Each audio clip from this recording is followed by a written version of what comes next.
很多好朋友啊，看了最近的新闻，一直都在想一个问题：印度到底有没有清醒的人呢？你说之前中国的霹雳15的残骸被他们捡到了，然后拿过去以后呢，你本来以为他去研究一下有没有什么先进的技术，后来他们看了一圈以后说，哎呀，这些技术都是老掉牙的，我们印度的东西可比它先进多了。还有一些这个将军跑出来说，你看啊，巴基斯坦的武器都是从中国那边乞求过来的，咱们印度的武器都是自己造的，中国的那些武器的那些技术啊，咱们早就牢牢掌握了。那印度的所有人都活在梦里吗？当然不是，还是有清醒的人啊。Let me ask you an obvious question. If the combination of the Chinese J-10C aircraft and the Chinese PL-15 missile is so deadly as you are suggesting, does it mean that if India were to be in an aerial combat with China, we would be at a significant disadvantage? No, what that means, Karan, is basically if you talk of China, it is an entirely different war. The war that India will fight with Pakistan is not the war that India will fight with China, because China is today at the cutting edge of modern warfare. What that means is that there will be no one-on-one engagements between the two air forces, something that will happen between India and Pakistan. In the case of India and PLA, which is the Chinese military, what will happen is they have the capability. For example, they have the largest missile arsenal, cruise missile, ballistic missile, hypersonic missiles in the world, which is under the organization called Rocket Force. And they have bombers. What is a bomber? A bomber has long ranges. It does ground attack, and it can carry heavy payload. So the point I'm making is that even before, because these are the capabilities, even before our aircrafts attempt to take off from their bases, they have the capability to hit them there only with the missiles as well as their bombers, and perhaps even to blow up the fuel dumps, to blow up the ammunition storage points. So if you don't have that, so there is problem. I mean, they have that capability to see. Last point on this, let me make, there has to be a reason why the US military, they have done so many war gamings in Western Pacific, and every time they have come to the conclusion that it is a very formidable adversary, PLA. And especially in the first island chain, they have come to the conclusion that every time they did a war game, the US military did not win. So the point to make is, we are against an entirely different adversary, which is the People's Liberation Army.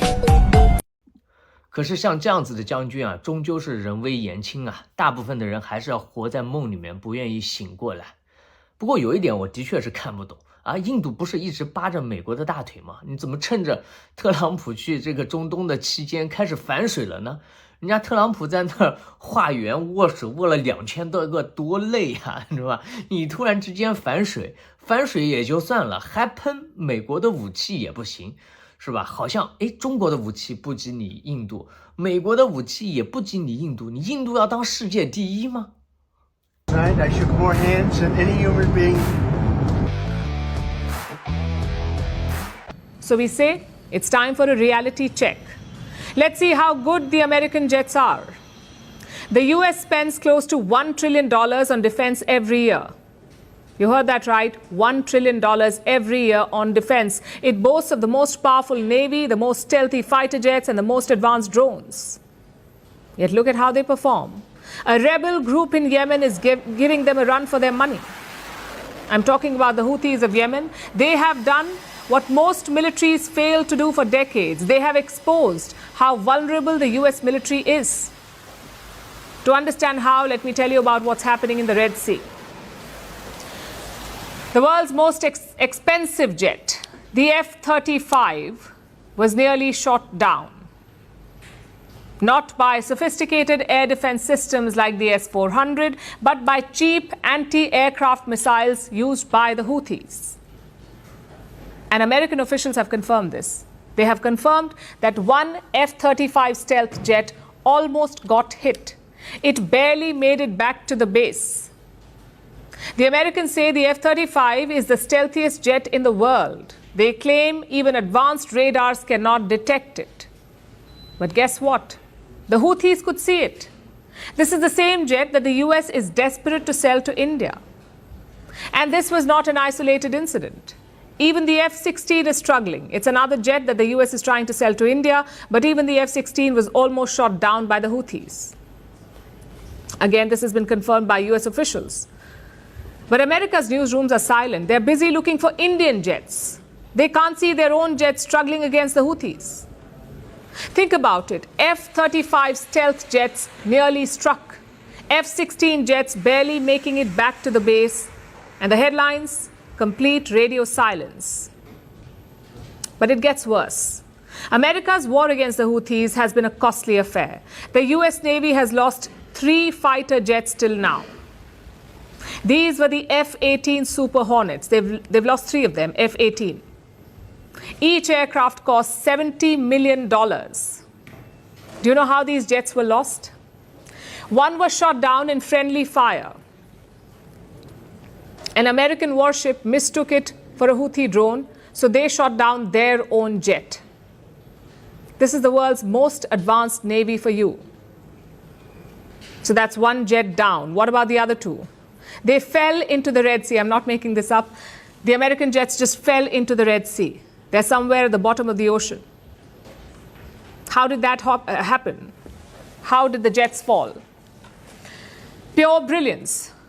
The US aircraft carrier Harry Truman was targeted by the Houthis. It tried to evade the incoming missiles with a sharp turn. And 1 F-18 Super Hornet fell overboard. This happened twice. The aircraft carrier turns and a jet just slips into the sea. Like I said, pure brilliance.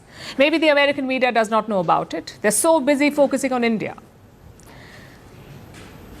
Now we look at the MQ-9 Reaper. This is America's premium drone. Also the costliest toy in the world. Each drone is worth $30 million. The Houthis have shot down 15 of these drones.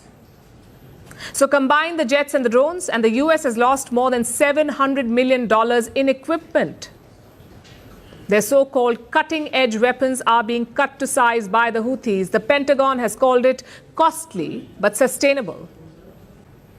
Trump said the Houthis did not want to fight, and he said that on the 6th of May.